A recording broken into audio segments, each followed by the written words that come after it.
My self Pankaj है। तो आपके पास यूट्यूब चैनल मेडिकल साइड में एक बार फिर से नई वीडियो के साथ मैं स्वागत करता हूं, जो कि है डायरिया। जितना ये छोटा नाम है उतना ही छोटा इसका टॉपिक है और उतने ही छोटे से क्वेश्चंस आते हैं, लेकिन sometimes we can get confuse in the exam, so we have to clear this topic diarrhea. यानी कि डायरिया के अंदर क्या क्या क्वेश्चन पूछे जाते हैं, कितने तरह का होता है, what is the management and what are the types of जो डायरिया होता है, we will discuss in our today's class. I hope इस वीडियो को आप पूरी देखिए और पूरी समझिए। तो चलिए शुरू करते हैं बिना किसी देरी के। That is diarrhoea. अगर मैं इसके डेफिनेशन के बारे में बताऊं, डायरिया का मतलब यही होता है कि एक्सेसिव अमाउंट के अंदर, नाम से आपको पता चल गया होगा कि एक्सेसिव अमाउंट के अंदर जब फ्लूइड लॉस होता है, ठीक है, या फिर एक्सेसिव अमाउंट के अंदर स्टूल पास आउट होता है, ठीक है, स्टूल पास आउट होता है कब और कितना, greater than 3 month, greater than 3 times in a day, तो उस कंडीशन को कहा जाता है क्या, डायरिया। ये क्वेश्चन पूछा गया था एनपीसीओचे के अंदर, स्टार मार्क कर लेना कि कितने टाइम होता है, 3 times a day, sometimes 4 time लिखा रहेगा ऑप्शन के अंदर, 5 टाइम्स या 2 टाइम्स, तो मेनली 3 टाइम्स ए डे। अगर ग्रेटर देन उससे ज्यादा स्टूल पास आउट हो रहा है ड्यूरिंग ए डे टाइम या फिर night time 24 hour, so that is state known as diarrhea होता है। जो डायरिया होता है, दैट डायरिया के अंदर क्या होता है कि जो कभी भी ना कंसिस्टेंसी ज्यादा मैटर करती है, तो यानी कि कंसिस्टेंसी होती है, consistency of stool is matter than number of the stool, या फिर इंपॉर्टेंट लिख लेना, मैटर की जगह important than number of stool, than number of stool, ठीक है।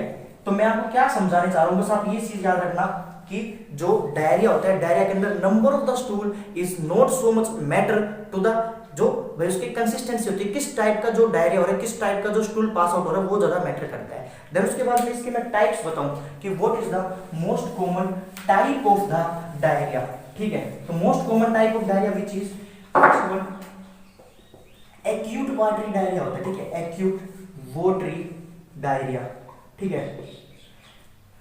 इसके अंदर क्या होता है, एक्यूट वाटरी डायरिया के अंदर क्या होता है कि इसके अंदर सबसे पहले देखो राइस वाटरी डायरिया होता है। राइस वाटरी डायरिया के अंदर क्या होता है, राइस वाटरी डायरिया के अंदर सबसे पहले यही होता है कि फर्स्ट वन, अगर जो ये वाटरी डायरिया होता है ये किसकी वजह से होता है, ये कोलेरा होता है, एक डिजीज कंडीशन होती है। उस टाइम पे जो टाइप ऑफ डायरिया निकलता है, उस टाइम पे जो स्टूल पास होता है वो राइस वाटरी टाइप का होता है। और इसके अलावा जैसे मैं और डिजीज कंडीशन के बारे में बताता हूँ, जैसे क्या होता है कि समटाइम्स वाई राइस वाटर जैसे मैकोनियम स्टेंड होता है, मैकोनियम स्टेंड के अंदर क्या होता है, मैकोनियम स्टेंड के अंदर यानी कि ग्रीनिश कलर का डायरिया निकलता है, डायरिया नहीं ग्रीनिश कलर का स्टूल पास आउट होता है। टाइप्स ऑफ द स्टूल के अंदर बता रखा है, डिसेंट्री के अंदर म्यूकस प्लस में ब्लड आता है, प्लस में अगर मेलिना के अंदर खाली ब्लड आ रहा है, और अगर स्टेटोरिया होता है फैट का मात्रा कंटेंट ज्यादा आ रहा है, फ्रोथी आ रही है जो कि स्टेटोरिया के अंदर आता है, अगर व्हाइट कलर का आ रहा है तो बैरियम मिल के द्वारा आता है, वो यूज करवाती है। और बाकी इसके अलावा मेनली तो बस यही होती है इसके अंदर, ठीक है। क्या इस राइस वाटरी होता है, रिबन कलर का कोलोन कैंसर के अंदर आता है, इंटुस्पेशन के अंदर जेली कलर का आता है, जेली टाइप का आता है, ठीक है। तो क्या होता है राइस वाटरी डायरिया के अंदर कोलेरा की वजह से होता है, ठीक है, मेनली कोलेरा की वजह से होती है। और ये जो एक्यूट वाटरी डायरिया होती है ये लेस देन 14 डेज तक होती है, यानी कि अगर 14 दिन से नीचे अगर किसी के भी डायरिया और खत्म हो जाता है 14 दिन के अंदर तो एक्यूट वाटरी डायरिया आती है। और ये क्या करती है, लीड टू द, इसके कॉम्प्लिकेशन के बताऊं तो ये क्या करेगी, सबसे पहले सर डिहाइड्रेशन करेगी, ठीक है, डिहाइड्रेशन करेगी, प्लस में बॉडी वेट लॉस होगा, ठीक है, बॉडी वेट लॉस हो जाएगा। बॉडी वेट लॉस का मतलब क्या होता है, बॉडी वेट का लॉस का मतलब सिर्फ खाली यही होता है कि एक्सेसिव अमाउंट के अंदर जो फ्लूइड लॉस हो रहा है तो उसकी वजह से क्या होता है कि प्रॉपर तरीके से एक तो खाना एब्जॉर्ब नहीं हो पाएगा, स्टूल पास आउट हो रहा है, नंबर ऑफ द स्टूल ज्यादा हो रहे हैं, तो उस टाइम पे खाना प्रॉपर तरीके से एब्जॉर्ब नहीं हो पा रहा है, न्यूट्रिशन का लेवल कम हो चुका है, तो बॉडी वेट तो कम होगा ही, ऑब्वियस सी बात है। देन सेकंड नंबर पे डिहाइड्रेशन, डिहाइड्रेशन का मतलब ऑब्वियस सी बात है वाटर लॉस हो रहा है स्टूल के साथ में, तो that also lead to the dehydration, fluid loss हो रहा है, ठीक है। तो this is all about the acute watery diarrhea. और इसके बाद में अगर इसके साथ में ब्लड आ रहा है तो ब्लड से रिलेटेड दो बातें और बता देता हूं इसके अंदर जो पूछी जाती है, ब्लड से रिलेटेड क्या होती है। सेकंड नंबर पे अगर ब्लडी डायरिया आ रहा है या फिर तो डायरिया आ रहा है तो उस टाइम पे क्या होती है वो डिजीज कंडीशन देख लो। सबसे पहले क्या होता है, अगर एंट अमीबा हिस्टेरिटिका की वजह से डिसेंट्री हो रही है, ठीक है, डायरिया या फिर ब्लडी डिसेंट्री हो रही है, तो उस टाइम पे क्या होता है, देखो फर्स्ट वर्ल्ड कंडीशन जो अराइज होती है that is known as entamoeba histolytica, यानी कि अमीबिक हो रही है, अमीबिक डिसेंट्री हो रही है, ठीक है, अमीबिक डिसेंट्री हो रही है, यानी कि यहाँ पे डायरेक्ट है ब्लडी डिसेंट्री या फिर खाली डिसेंट्री लिख लो, ठीक है, डिसेंट्री। डिसेंट्री का मतलब ये होता है ब्लड प्लस में म्यूकस रिलीज हो रहा है, ठीक है, स्टूल के साथ में, ठीक है। तो उस टाइप क्या होता है अमीबी के अंदर, एंड अमीबा हिस्टोलिटिका के द्वारा जो मोस्ट कॉमन होता है इसके अंदर, ठीक है, हिस्टोलिटिका होता है, ठीक है, जो अमीबिक डिसेंट्री कोज करवाता है। The second cause which is जो कि होती है बेसिलरी, जो बैक्टीरिया के द्वारा होती है बेसिलरी होती है, that is due to the shigella की वजह से, ठीक है, शिजिला की वजह से होती है। इसके अंदर दोनों के अंदर ही ब्लड लॉस होता है, दोनों के अंदर ही म्यूकस लॉस होता है, डिसेंट्री के टाइप्स होते हैं, और बेसिलरी के अंदर शिजिला की वजह से होती है। मोस्ट सीवियर स्टेट होती है इसकी, ठीक है, मोस्ट सीवियरली इसी की वजह से होती है। और ये दोनों क्या करवा सकते हैं, ये परफोरेशन करवा सकते हैं और सेप्सिस करवा सकते हैं, ठीक है, ये इसके कॉम्प्लिकेशन हो गए, ठीक है। ऑब्वियस ही बात है अगर ब्लड लॉस हो रहा है तो उस टाइप के इन्फेक्शन के चांसेस बढ़ जाएंगे। वहां पे प्रॉपर तरीके से जो न्यूट्रिशन है, जो ऑक्सीजन है, जो भी उसके अंदर जो नॉर्मल कंटेंट चाहिए होता है वहां पे प्रॉपर तरीके से नहीं पहुंच पा रहा है, due to which this can lead to the sepsis और परफोरेशन हो सकता है। This is all about the इसके बारे में, डिसेंट्री के बारे में। अब मैं बताता हूँ क्रोनिक वाटरी डायरिया क्या होता है। क्रोनिक डायरिया के अंदर क्या होता है, कहाँ पाया जाता है और कौन सी स्टेट के अंदर ही होता है, ठीक है। Second one which is chronic diarrhoea. Chronic diarrhoea के अंदर सबसे पहले क्या होता है, क्रोनिक डायरिया के अंदर अगर ग्रेटर देन 14 डेज से ज्यादा अगर स्टूल पास आउट हो रहा है, ग्रेटर देन 14 डेज से ज्यादा स्टूल पास आउट हो रहा है, तो उस टाइम पे जो कंडीशन अराइज होती है, that condition is known as chronic diarrhea होता है। मेनली ये किसके अंदर सीन होता है, मेनली सीन होता है सर ये HIV के अंदर, यानी कि जो HIV का पेशेंट होता है उस टाइम पे एक तो वाटर लॉस होता है, कितना नहीं, स्टूल लॉस होता है ग्रेटर देन 14 डेज से ज्यादा है, एक महीने तक अगर कंटिन्यूअसली डायरिया लगा रहता है, प्लस में एक महीने से कंटिन्यू लो ग्रेड फीवर होता है, प्लस में 10% से कम वजन कम हो जाता है। तो ये 3 मेन साइन होता है किसी के HIV हो जाता है। तो HIV के टाइम पे एक तो कंटिन्यूअसली एक महीने तक डायरिया लगा रहेगा, प्लस में फीवर रहेगा, प्लस में तीसरे नंबर पे 10% से कम वजन हो जाता है। तो they are the 3 main triad of the HIV। और बाकी इसके अंदर 14 डेज से ज्यादा होता है, प्लस में ये क्या करवा देगा, ऑब्वियस सी बात है माल न्यूट्रिशन करवाएगा।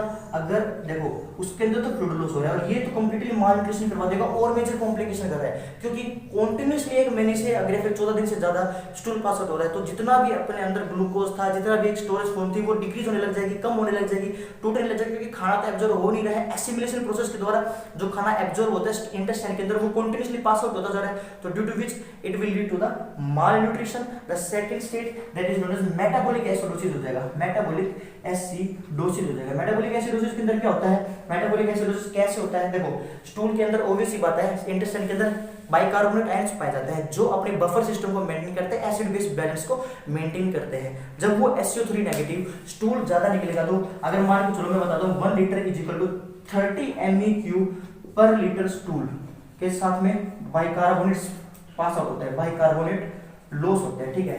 यानी कि अगर 1 लीटर स्टूल निकल रहा है दिन के अंदर, तो उस टाइम पे 30 MEQ पर लीटर तक स्टूल के अंदर बाइकार्बोनेट आयंस लॉस हो जाते हैं, और वो लॉस हो जाएंगे तो उसकी वजह से क्या होगा, मेटाबॉलिक एसिडोसिस हो जाएगी।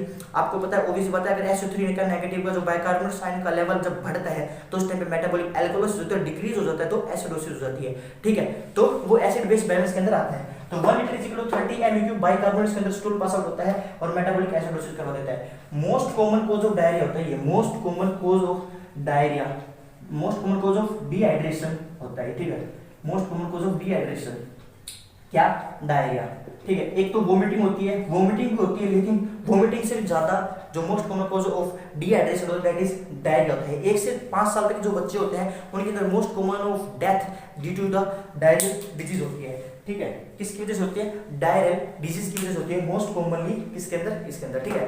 डायरिया की वजह से बच्चे एक्सपायर होते हैं। ट्रैवलर्स डायरिया नाम आपने सुना होगा, क्वेश्चन आता है कि ट्रैवलर्स डायरिया किसकी वजह से होता है, तो ई कोलाई टॉक्सिजेनिक होती है। 1 से 5 साल तक रोटा वायरस करवाता है, और बाकी अगर बेसिलरी की बताऊं तो ई कोलाई करवाता है। E coli most common cause होता है किसका, एक तो यूटीआई इन्फेक्शन का, प्लस में मोस्ट कॉमन कॉज होता है डायरिया का, बेसिलरी के अंदर पूछा जाए तो, यानी कि बैक्टीरिया का पूछा जाए तो, और बाकी अगर वायरस का पूछा जाए तो रोटा वायरस होता है, ठीक है। और बाकी बस ये था किसके बारे में, डिहाइड्रेशन के बारे में, और प्लस में डायरिया के बारे में, जो कि इसके अंदर पाया जाता है। और जो ट्रैवलर्स डायरिया होता है वो ई कोलाई टॉक्सिजेनिक नाम से आता है, ठीक है। तो ये भूलना मत, क्योंकि बहुत सारे इकोले डालेंगे तो वो टॉक्सिजेनिक नाम से आता है, ट्रैवलर्स डायरिया, जिसकी वजह से जो ट्रैवल करते हैं उस टाइप पे डायरिया लग जाता है, तो उसकी वजह से होता है, बैक्टीरिया की वजह से मोस्ट कॉमन कॉज होता है। तो this is all about the इसके टाइप्स के बारे में और इसके बारे में। अगर इसका मैनेजमेंट के बारे में आपको बताऊं तो मैनेजमेंट इसका वेरी करता है, यानी कि अगर किसी की एक्यूट वाटरी डायरिया हो रहा है, कोलेरा की वजह से हो रहा है, तो उसको एंटीबायोटिक थेरेपी दी जाती है, सेफ्ट्रोक्सोन वगैरह, या फिर उसके अंदर डॉक्सीसाइक्लिन, फ्लोरोजोलिडोन, अजिथ्रोमाइसिन वगैरह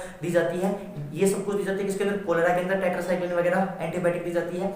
और अगर सीजिला वगैरह हो रही है या फिर इनके अंदर एंटी पैरासिटिक ड्रग्स दी जाती है। और क्रोनिक डायरिया है तो एचआईवी थेरेपी चलती है, तो उसके अंदर वो ड्रग्स दी जाती है। तो जो डायरिया का ट्रीटमेंट होता है, this is all about the very करता है किसके जो डिजीज कंडीशन है उसके हिसाब से। तो इसका ट्रीटमेंट हमेशा सिम्टोमेटिक होता है, प्लस में डिजीज कंडीशन के हिसाब से इसके अंदर दिया जाता है। तो this is all about the main diarrhoea. I hope आपने ये वीडियो यहाँ तक देखी होगी और कुछ अच्छा सीखने को मिला होगा। और अगर आप अच्छा सीखने को मिला है तो लाइक जरूर करके जाना वीडियो को, और चैनल पे नहीं है तो सब्सक्राइब जरूर करके जाना, क्योंकि ये चैनल आपका ही है। कहीं ना कहीं किसी ना किसी एग्जाम में आपकी हेल्प हो, ये मेरा मेन मोटो है। और बाकी मेरे इंस्टा पे आप फॉलो कर सकते हो। बाकी मिलते हैं अपनी नेक्स्ट वीडियो के अंदर। टिल देन सभी को नमस्कार।